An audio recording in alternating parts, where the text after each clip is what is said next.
Paris Catacombs lost footage. This footage of a man losing his way at over 300 feet below street level in the Paris Catacombs has deeply disturbed viewers since it emerged in the year 2000.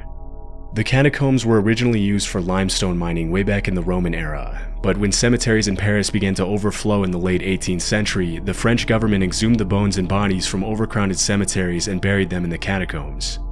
Over time, the catacombs became a curiosity for locals and visitors looking to catch a glimpse of the more than 200 miles of tunnels that stored the remains of over 6 million people, and they were open to the public in 1809. Today, the catacombs are one of the most important tourist attractions in Paris, even though only about 1% of the network of tunnels is mapped and open to the public. Most of the tunnels are not structurally sound or safe enough for tourist activities, and it's actually illegal to access the unmapped parts of the catacombs. But this hasn't stopped hundreds of locals from exploring the seemingly endless network of underground tunnels.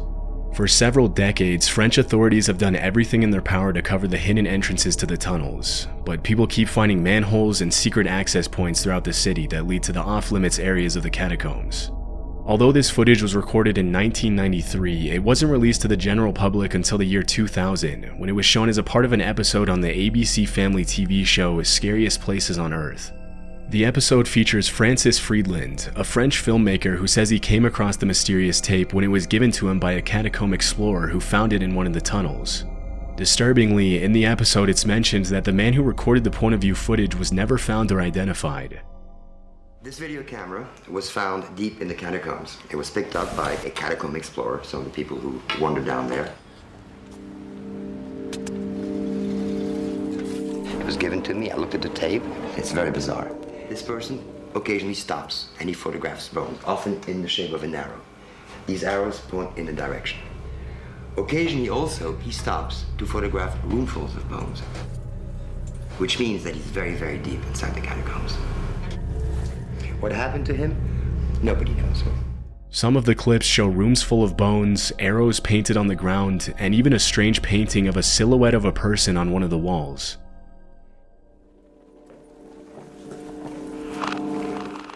So basically he's filming what he's seeing. Endless. Very deep inside the catacombs. View shots, other than the pictures of bones. Human bones. These were the poor Parisians who died over the last 1,000 years.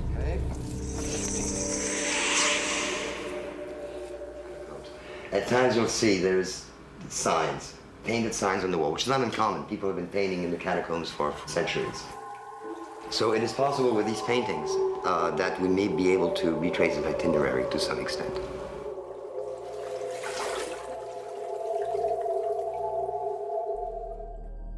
At one point in the footage, the man's breathing becomes faster and he begins to run, as if he was trying to get away from someone or something. Occasionally, the man stops, presumably to get his bearings and find a way back to the surface. We hear his breathing get louder and louder. As though something was scaring him. He's frightened. Occasionally he stops, perhaps to try to decide which way to run among all the many different corridors. He's running faster and faster and faster, deeper and deeper into the catacombs. And all of a sudden,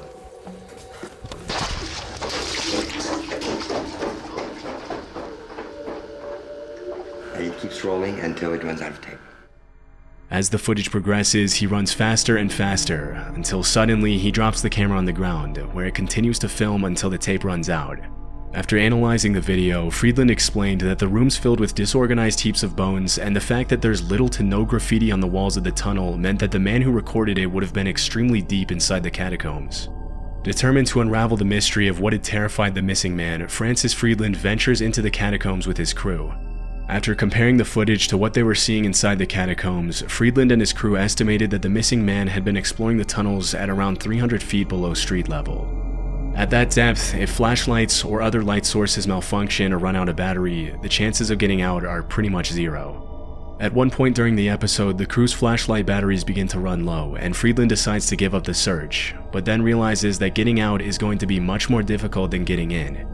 Suddenly, Francis spots the same painting on the wall from the original footage, and after walking through the tunnel, they find the same room full of bones from the video. Despite these discoveries, they couldn't find whatever had scared the explorer who recorded the footage, and in the end, Francis and his crew give up and decide to call off the search after spending 12 hours underground.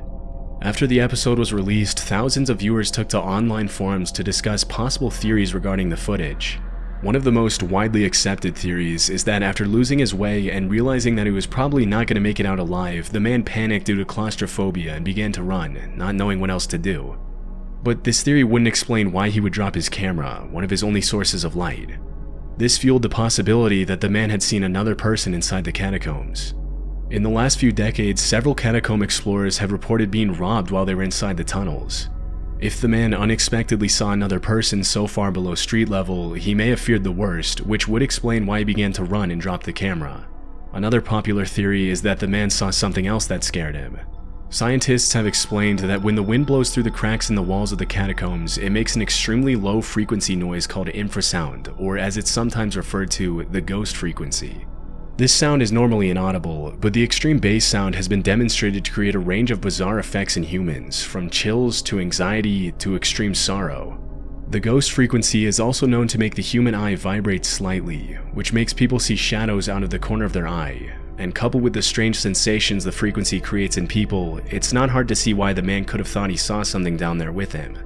This is definitely a possibility, but other people think the footage was just staged by the producers of the show to creep people out. It's strange how only about a minute and a half of the original footage was released to the public, but in the episode, Francis Friedland claimed that the original footage was over 40 minutes long, and all we have is his word about how the footage was even found in the first place. It was never confirmed whether the footage was staged or not, but what we do know for sure is that it was recorded 300 feet below street level in the catacombs.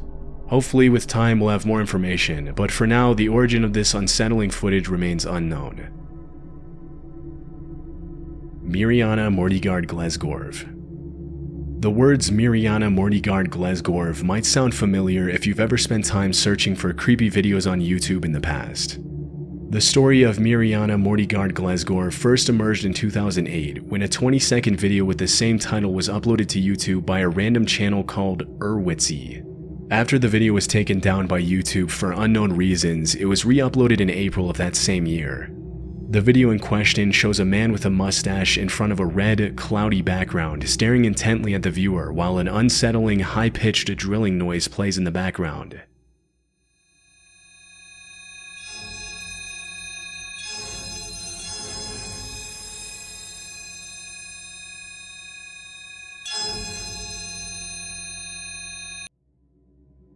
Right before the end, the shot zooms into the man's face, and he can be seen grinning with his eyebrows raised for 2 seconds. In the weeks following the original upload, multiple duplicate videos surfaced on YouTube, including an extended 2-minute version accompanied by a creepypasta in the description, which was uploaded by a small channel dedicated to posting random, disturbing videos. According to the description in the extended video, the original version that was taken down also lasted 2 minutes, and it was removed by YouTube after 153 people who viewed it ended their lives by taking out their eyes and mailing them to YouTube's main office in San Bruno, California. The myth says they also put cryptic messages on their forearms, which were never deciphered. As the story goes, the video was only viewed by one YouTube staff member who started screaming 45 seconds into the video. The story also says that none of the other staff members who were in the room dared to look at the screen, but they reported hearing a high-pitched drilling sound before they turned off the monitor. It's mentioned in the myth that the staff member who viewed the video was left severely traumatized and is under constant sedation to this day, and that he claims that he can't recall what he saw. According to the creepypasta, because the IP address for the original video was non-existent, the uploader couldn't be traced by police, and the man featured in the video was never identified. After the extended version was uploaded with the creepypasta in the description, the video quickly gained traction in various online forums like Unexplained Mysteries and 4chan's Xboard. This triggered the creation of dozens of viral chain emails and articles related to Mereana Mordegard Glesgorv in several different languages.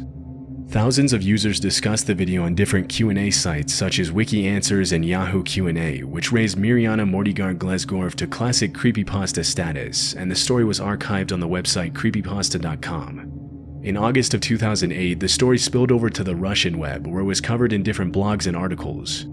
The Russian version of the creepypasta was updated with new details, including a popular conspiracy theory which claimed that the video was created by the US Secret Service. 2 days after the original video was uploaded, a now deleted debunking video was uploaded to YouTube which claimed that the story behind Mereana Mordegard Glesgorv was a hoax. It also claimed that the man in the video was identified as Byron Cortez, a Guatemalan marketing coordinator at an LA-based advertising agency who lives in the US Virgin Islands. An image of him was used in a 2004 online survey about marketing professionals, and an Ebum's World user edited it to make the disturbing video. Considering the evidence that surfaced, the disturbing story behind the video is clearly a myth. If 153 people had really sent their own eyeballs to the YouTube's office via mail, the authorities would obviously have gotten involved, which never happened. Since the man in the image that was used for the video was found to be a normal guy with a job and a family, the picture was probably randomly selected by someone who just wanted to make a random, unsettling video, which later turned into a creepypasta by someone else. Soup.avi. Soup.avi is a strange video that has been on YouTube since 2005 and has received attention from some of the largest horror channels on YouTube on account of it allegedly being a leaked deep web video. This is what it looked like.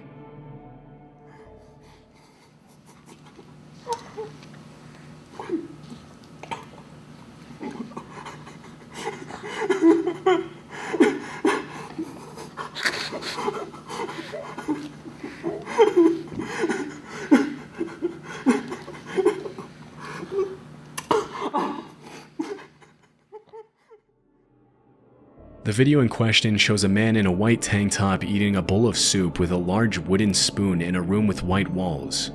A few seconds in, the man is approached by two people in doll-like costumes with black, lifeless eyes who appear to be comforting the man as he eats the soup. But the man doesn't seem comforted at all, and instead appears to cry inconsolably as he continues eating the soup. Immediately after the video was uploaded, disturbing theories started surfacing about this possibly being a real torture video. Because platforms like 4chan and Reddit were pretty new at that point, they became hotbeds for speculation on the meaning of Soup.avi. According to one of the most popular theories, the man and his family had been abducted by people in costumes, and after they murdered his wife and kids, they force-fed him soup containing the remains of his family, threatening to torture him if he didn't comply.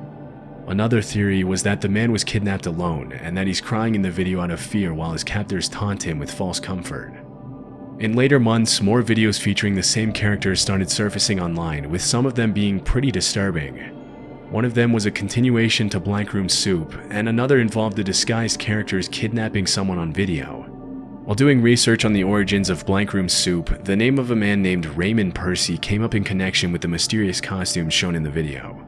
From what I was able to find, Raymond Percy is an animation artist and director who has worked on several big projects including The Simpsons, Frozen, and Wreck-It Ralph. He also has an account on the video sharing platform Dailymotion, where several videos featuring the same characters from Soup can be viewed, but in much more innocent contexts. Using the Wayback Machine, I found that the creepy video itself was posted on Raymond Percy's account, but with the title Freaky Soup Guy, along with the caption, "A clip of people who look like us doing something to someone that we would never do, we promise." Most of the videos have since been deleted, including Freaky Soup Guy. The strange caption indicates that perhaps this creepy video was not made by Percy at all, and in 2016, YouTuber Rainbot contacted him directly to get to the bottom of the mystery. Raymond Percy explained that he had created the costumes himself. The characters' names were Ray Ray, and he had used them for several live performances all over the world. After one particular performance at a club on the Sunset Strip in Hollywood, the costumes were stolen when Raymond and his crew were cleaning up the set.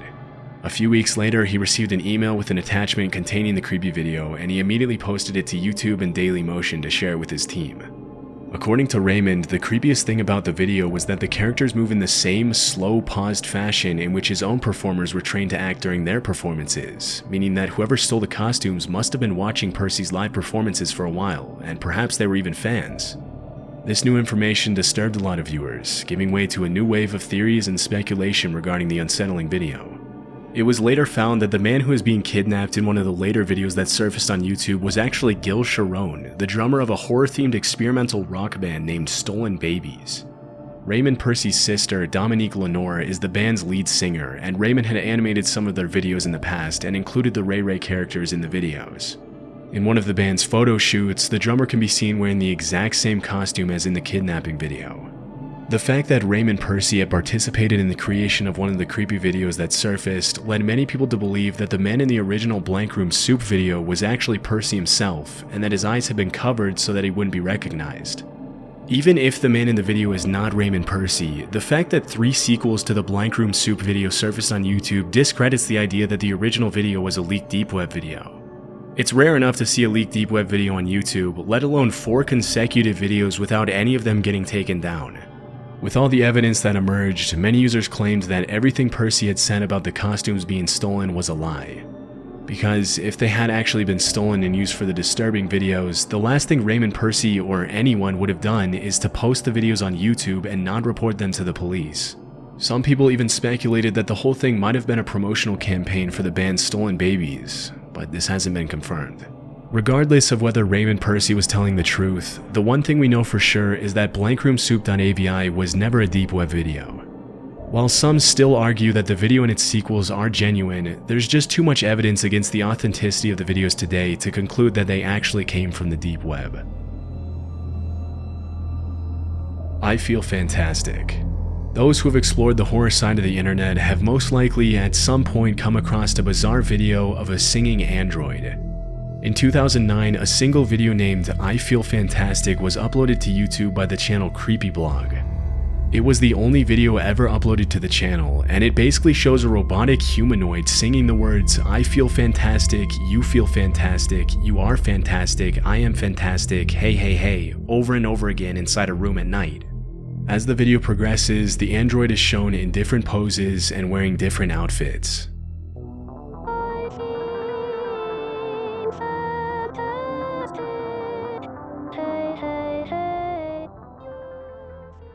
At one point in the video, the robot starts singing more mysterious lyrics like please leave, please me, and run, run, run.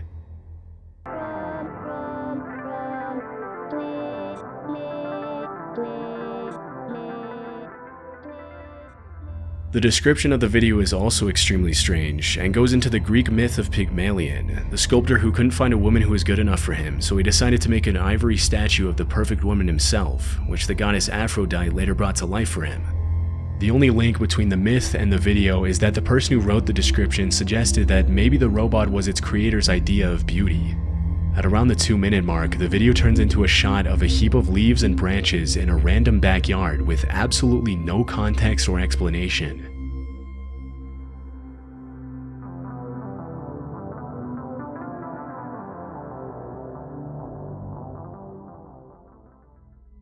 After watching the video, many viewers reported feeling anything but fantastic, and conspiracy theories immediately began to emerge in online forums.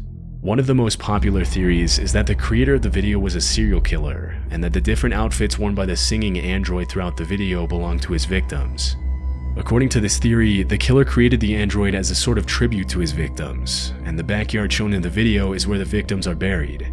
The strange lyrics and the overall creepy nature of the video reinforce this theory to some extent, but fortunately none of it is true, and the information regarding who made the android and why is actually available online.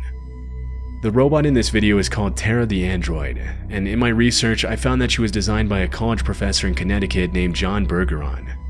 According to the website geocities.ws, John Bergeron created Tara the Singing Android as a way to break into the android and animatronics industry, and even planned live performances for his android in order to get more visibility. Tara the Android also appeared on a sketchy-looking tech website called AndroidWorld.com, where you can buy the original DVDs and music videos of Tara and other similar robots singing. Some of the other music videos are even creepier, but that doesn't change the fact that this was an engineering project, not the work of a serial killer. Interestingly, although the video was uploaded in 2009, the last update that John Bergeron made to his website was in 2006, which means that the channel Creepyblog might not even be John Bergeron's channel at all. I Feel Fantastic might have just been uploaded by someone who thought the video was creepy or interesting and decided to share it online. The one thing that's confusing about the whole thing is why John Bergeron made such creepy music videos if his intention was to make a name for himself in the animatronics industry. He never provided an explanation for this. Dining room or there is nothing. Out of all of the creepypastas and scary top 10 videos that have gone viral in the last couple of decades, Dining Room or There Is Nothing is one of the videos that has left the largest number of viewers feeling creeped out. This unsettling 1-minute loop film was uploaded to YouTube in 2006. It shows a pale-faced woman sitting at the end of a dining room table in a dark house with a fire burning outside the window.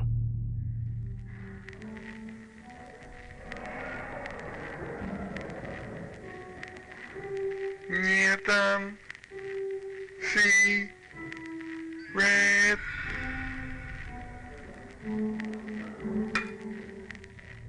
After the woman opens her eyes, she says the words, "There is nothing," backwards.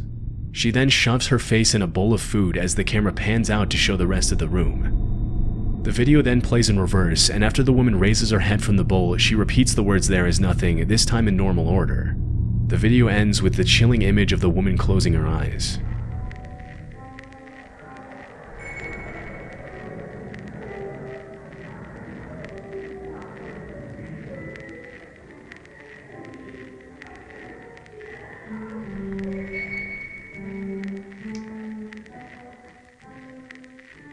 There is nothing.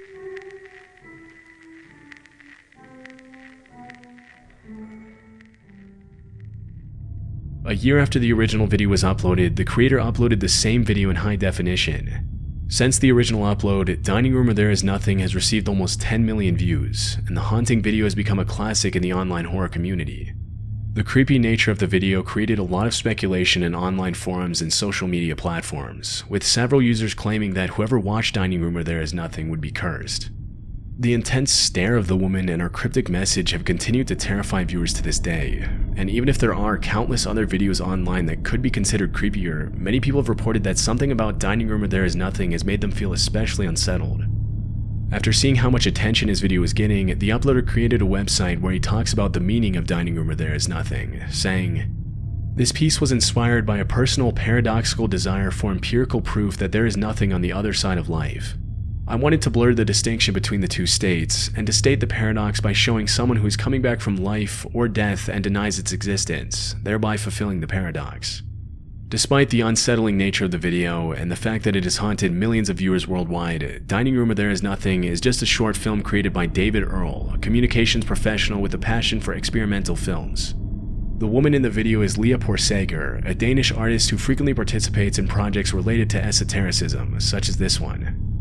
Even if it was just an art project, Dining Room or There Is Nothing has become a classic video in the online horror community since its original upload 17 years ago.